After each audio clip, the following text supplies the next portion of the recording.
No comments. আমি জানি না কালকে যেরকম পাবো ওরকমই আসলে খেলতে হবে, কপালে যা আছে তাই, আল্লাহর নাম নিয়ে ছেড়ে দেবো নিজেকে। কোয়াবের ম্যাচটা বাদ দেন না, ওটা তো ফান ছিল। আমার মনে হয় যে ওই পুরো বিষয়টাই ফান ছিল। অ্যাজ এ হিউম্যান বিং কোনোদিন হবে কোনোদিন হবে না, but most of the time ও করতে পারছে, এটা একটা পজিটিভ দিক। একটা পজিটিভ দিক যে কালকে খেলা মন খারাপ করার বেশি সুযোগ নাই। না, আমাদের আসলেই কপালের দোষ। নাইলে হয়তো ভালো উইকেট পাইতাম আর একটু। না, আমার মনে হয় যে প্রথম ম্যাচ বা দ্বিতীয় ম্যাচ, দুই ম্যাচে আমার কাছে মনে হচ্ছে বোর্ডের রানটা কম ছিল। আপনি 133 রান করে আসলে ডিফেন্ড করা খুবই ডিফিকাল্ট, বাট যেভাবে আমাদের বোলাররা বোলিং করেছে, ফিল্ডাররা ফিল্ডিং করেছে, অবশ্যই আমি খুবই খুশি তাদের অ্যাফোর্ডে। এবং তারা বিশ্বাস করছিল যে আজকেও খেলাটা আমরা জিততে পারবো, বাট ওদেরকে ক্রেডিট দিতে হবে যে ওপেনিংয়ে যেভাবে ওরা ব্যাটিং করেছে শুরুর দিকে, আমরা উইকেট নিতে পারি নাই। সো ওই জায়গাতে ওরা একটু আগিয়ে গেছে, বাট আমার মনে হয় স্টিল আমরা ব্যাটিংয়ে কিছু রান কম করেছি। জি, ওর দেখেন ইয়র্কারে যে পরিমাণ কন্ট্রোল আছে, আপনারা পুরো টুর্নামেন্ট যদি দেখেন, ওর ওটার উপরে বিশ্বাস অনেক বেশি। সো আজকে এক্সিকিউট হয়নি, এটা নিয়ে আমি অ্যাজ এ ক্যাপ্টেন হিসেবে একদমই চিন্তিত না, কারণ অ্যাজ এ হিউম্যান বিং কোনোদিন হবে কোনোদিন হবে না, but most of the time ও করতে পারছে, এটা একটা পজিটিভ দিক। আজকে করতে পারেনি, আমি আশা করবো যে নেক্সট ম্যাচে আবার এরকম সিচুয়েশন আসলে ও আবার করে দেখাবে।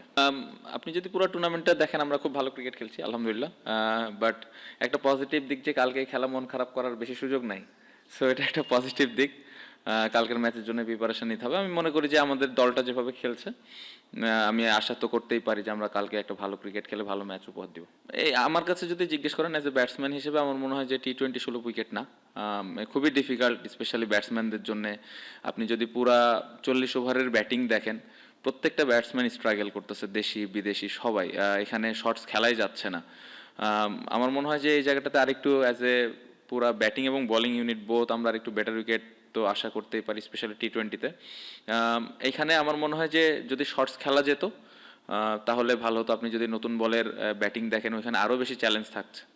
সো আসলে উইকেট নিয়ে খুব বেশি আসলে যে কথা এখন বলবো, এটা কিছু বলারও নাই, কারণ আগামীকালকে ম্যাচ, যেরকম কন্ডিশন থাকবে ওই অনুযায়ী আমাদের খেলতে হবে। সো এর ভেতর দিয়ে যত ভালো ব্যাটিং করা যায়। না, আমরা প্রথম ম্যাচটা দেখেছি, পুরোটাই দেখার সুযোগ হয়েছে।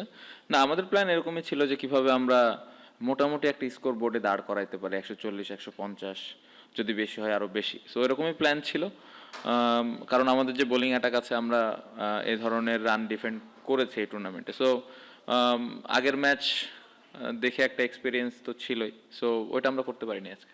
কোয়াবের ম্যাচটা বাদ দেন না, ওটা তো ফান ছিল। আমার মনে হয় যে ওই পুরা বিষয়টাই ফান ছিল। কালকে একটা ভালো ম্যাচ আমি মনে করি হবে, এবং সিলেট ভালো ক্রিকেট খেলেছে। অবশ্যই আমরা পুরা টুর্নামেন্টে যেভাবে খেলেছি, যে দল কালকে ভালো ক্রিকেট খেলবে তারাই জিতবে। সো অতীতে কি হয়েছে না হয়েছে, কোন দল আজকে চিটাগং ফাইনালে গেছে, ওরা ভালো ক্রিকেট খেলেছে, ফাইনালে গিয়েছে। সো আমার মনে হয় না যে অতীতে কি হয়েছে এটা নিয়ে আসলে চিন্তা করার প্রয়োজন আছে। কালকে যে দলটা ভালো ক্রিকেট খেলবে ওই জিতবে। না, আমাদের কপালের না, আমাদের আসলেই কপালের দোষ। নাইলে হয়তো ভালো উইকেট পাইতাম আর একটু।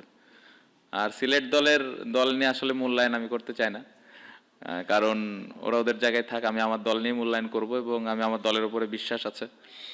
আমি যেটা বললাম যে কালকে ভালো ক্রিকেট খেলেই জিততে হবে। সো চেষ্টা থাকবে যে কিভাবে আমরা ভালো ক্রিকেটটা খেলতে পারি।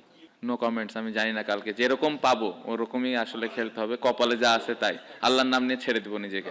ওইরকম সুযোগ হয়নি। দেখেন, আমরা যারা কোয়াবে আছি তারা খেলা নিয়ে অনেক ব্যস্ত ছিলাম।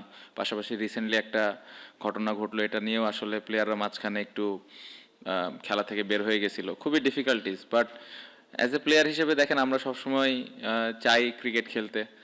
আর বিশ্বকাপের মতো ইভেন্ট হইলে তো অবশ্যই, কেন না, কারণ এই ধরনের ইভেন্ট 2 বছর পর পর আসে, 50 ওভারের খেলা 4 বছর পর পর আসে।